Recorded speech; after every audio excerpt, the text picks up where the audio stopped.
Oke, selamat pagi Bu Deta. Apa kabarnya Bu Ut? Alhamdulillah sehat. Tuhan ya Bu ya, sehat. Saya juga sehat Bu. Iya. Semangat Bu.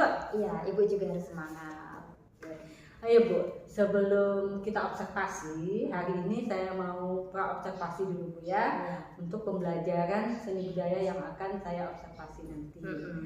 Nah, Ibu, kegiatan pra-observasi ini nanti bertujuan untuk pengembangan pembelajaran Bu Ut ya dalam pembelajaran seni budaya yang akan Ibu laksanakan. Nah, kegiatan observasi ini sebagai persiapan awal agar nanti Bu Ut lebih siap dan lebih percaya diri dalam memberikan pembelajaran yang terbaik bagi muridnya.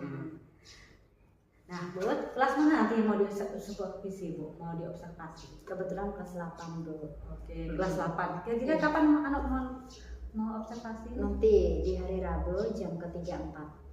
Oke, hari Rabu jam ke-3-4 ya Bu ya. Pembelajarannya materinya apa Bu? Tentang anyaman. Tentang anyaman. Jadi tujuan pembelajaran yang ingin dicapai Bu? Sebelum murid untuk belajar seni budaya tentang anyaman, jadi guru mempunyai tujuan agar murid dapat memahami rancangan motif-motif membuat anyaman dulu. Tujuan pembelajaran yang kedua, murid baru praktek untuk membuat motif-motif itu ke dalam anyaman dengan berbahan kertas. Luar biasa sekali Bu ya, berarti untuk agar anak-anak tuh aktif dan kreatif dalam membuat anyaman Bu ya. Iya, dan punya ide-ide untuk merancang motif-motifnya sendiri sesuai dengan ide masing-masing. Luar biasa sekali. Oke Bu, jadi tadi sudah kita dengarkan tujuan pembelajaran Bu ya. Jadi area pengembangannya yang ingin Ibu observasi apa nanti? Di area kekreatifan dan keaktifan.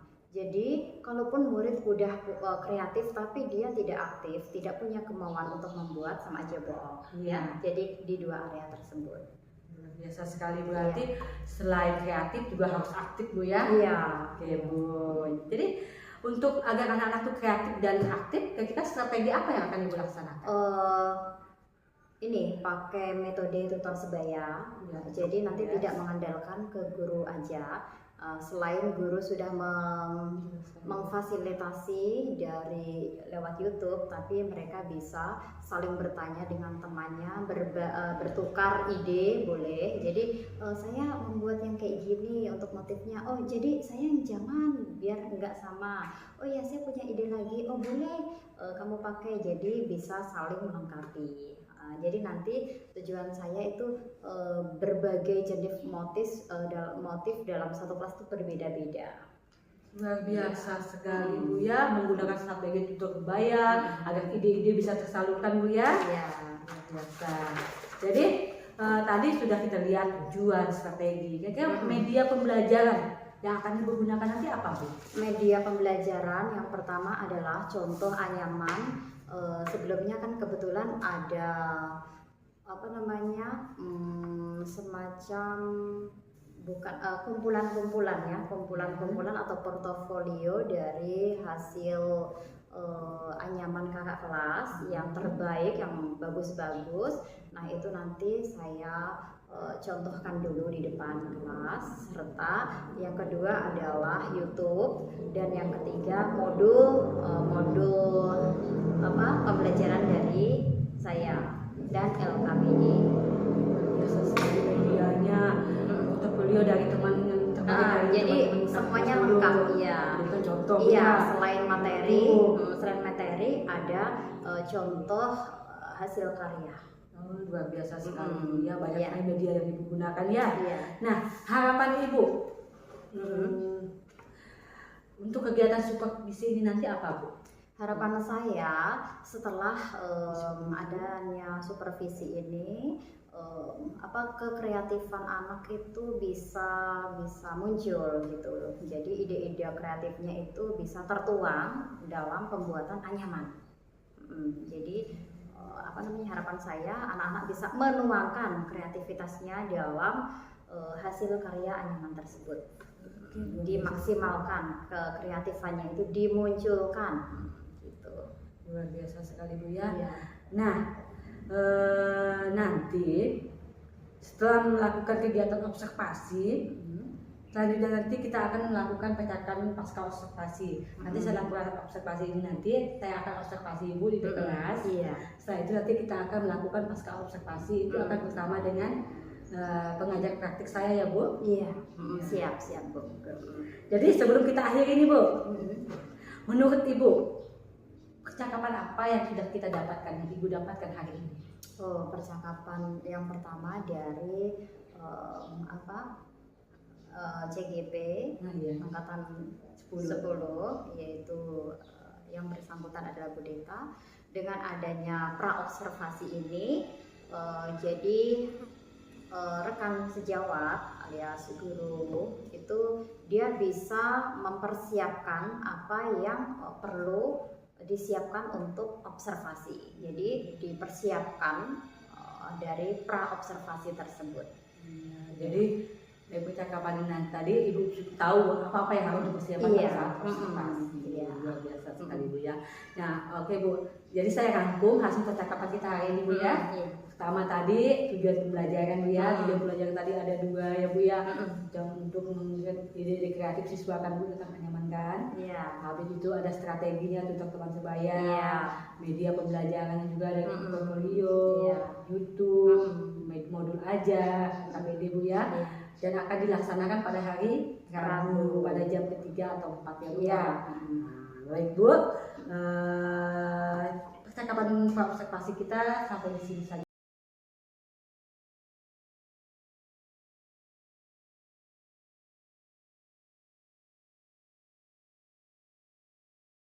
Nah, ini adalah proses pembuatan anyaman dari kertas.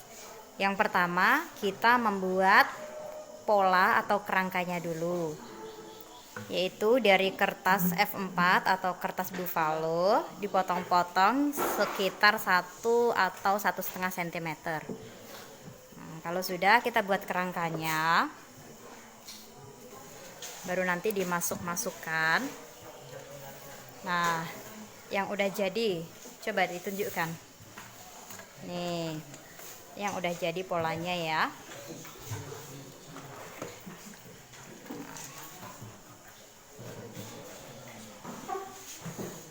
Ini juga udah jadi.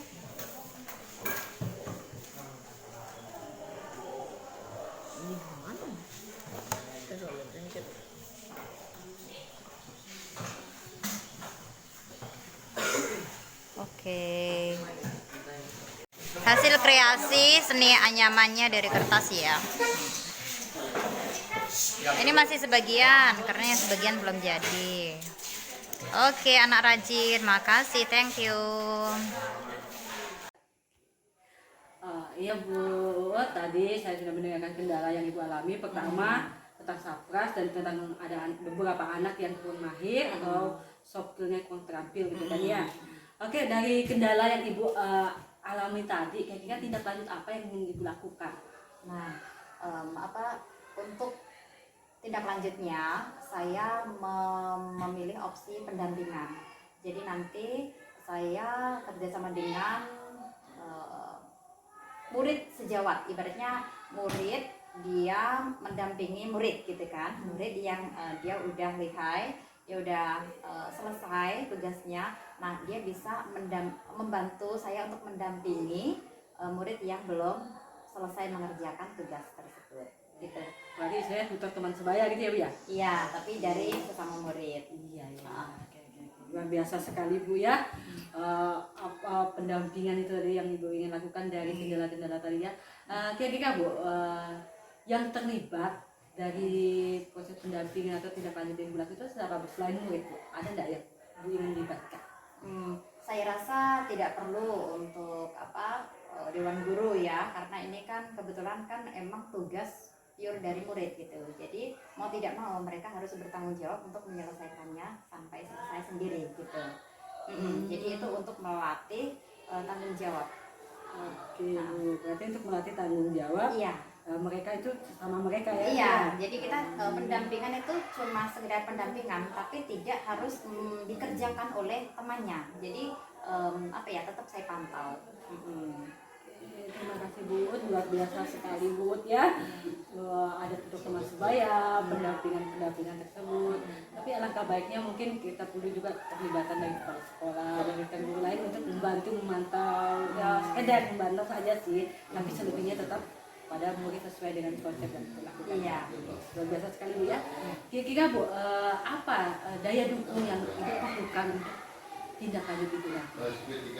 Untuk tindak lanjut daya dukungnya ya aslinya dari siswa tersebut sih ya, jadi nanti biar murid-murid yang udah selesai mengerjakan dia itu ada kepedulian kepada murid yang belum selesai gitu.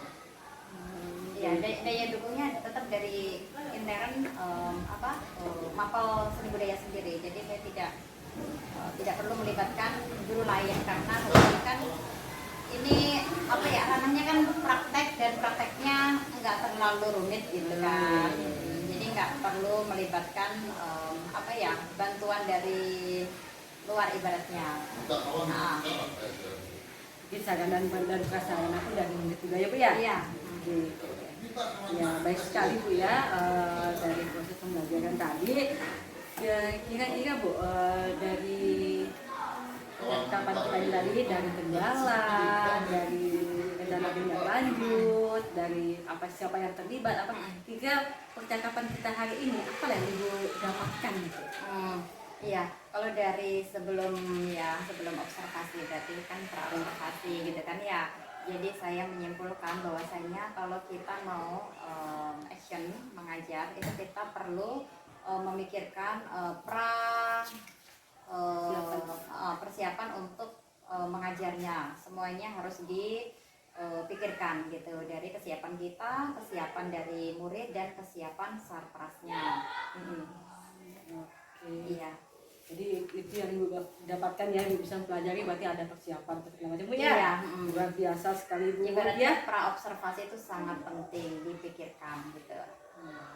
Oke, dari observasi, pasca observasi banyak sekali yang harus diingat Bu ya. Oke. Baik Bu, tadi dari hasil yang percakapan kita tadi, saya juga mengucapkan banyak terima kasih Bu ya. Iya, sama-sama atas bantuannya segala macam. Iya. Tapi saya bisa melihat Bu, luar biasa sekali apa yang sudah Ibu lakukan. Pembelajarannya kemarin juga menyenangkan sekali. Dan anak-anak dan hasil karyanya juga luar biasa sekali Bu ya. Hasilnya bagus-bagus sekali. Dari hasil pengamatan saya itu luar biasa. Tingkatkan lagi, semoga proses selanjutnya, tindak lanjut yang Ibu kerjakan itu bisa berjalan dengan lancar. Dan saya tunggu kabar baiknya dari Bu. Iya, saya pribadi juga berterima kasih kepada Bu Deta selaku CGP Angkatan 10 karena telah menjadikan saya sebagai pendampingan itu, sehingga saya dapat bimbingan dan dapat ilmu untuk yang terkait dalam pembelajaran yang selama ini ibaratnya kepedulian tersebut itu belum terlalu dari Bu Deta untuk memotivasinya tersebut. Ada efek positifnya untuk saya, termotivasi juga. Terima kasih ya Bu Deta ya. Luar biasa sekali Bu. Ya buat tanda tangan dulu Bu ya. Iya, oke.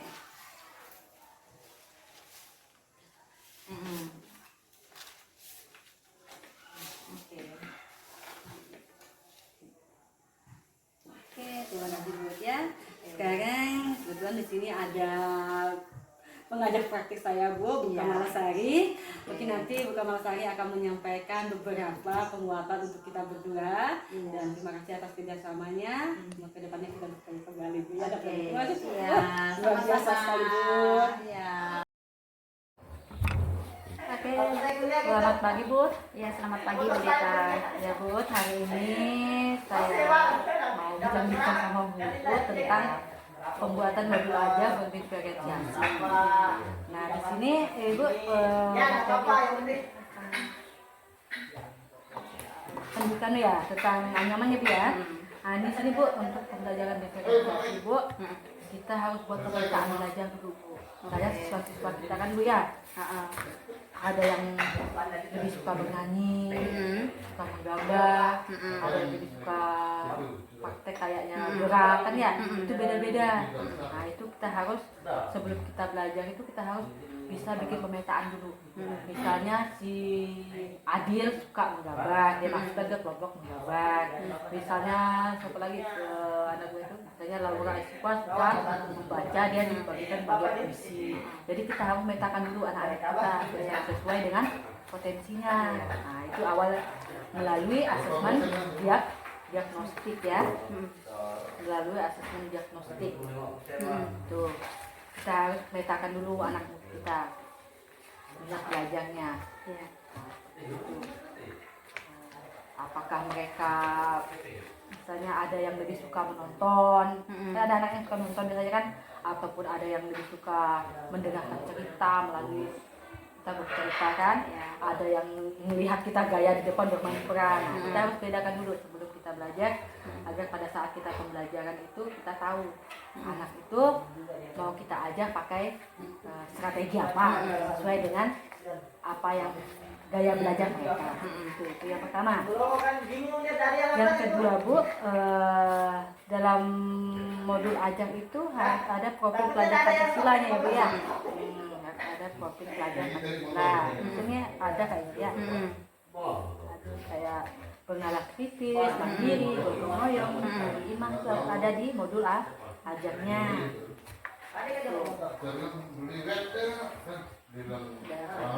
Terus pada kegiatan pembelajaran Bu, di situ kita harus bisa tanamkan budaya positif, misalnya bersalaman sebelum masuk kelas, bertegur sapa, ucapkan salam, itu budaya positif. Ini sih sederhana tapi itu budaya positif Bu.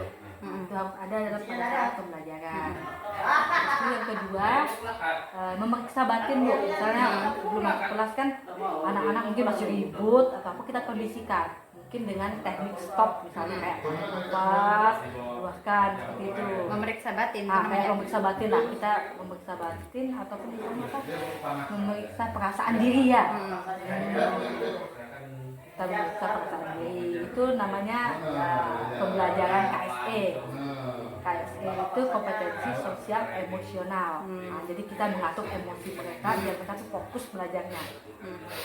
Itu dulu kita lakukan dengan positif, mengatur emosi anak-anak. Kompetensi sosial emosional ini banyak Bu, ada kesadaran diri, ada kesadaran sosial, ada manajemen diri, ada keterampilan berelasi, nanti akan saya katakan ya, keterampilan berelasi dan bertanggung jawab. Itu tentang KSE. Dan pada saat pembelajaran nanti Bu, pembelajaran diferensiasi ini ada 3 Bu ya, diferensi konten, sama proses. Diferensi konten, sama proses itu pelajaran diferensiasi.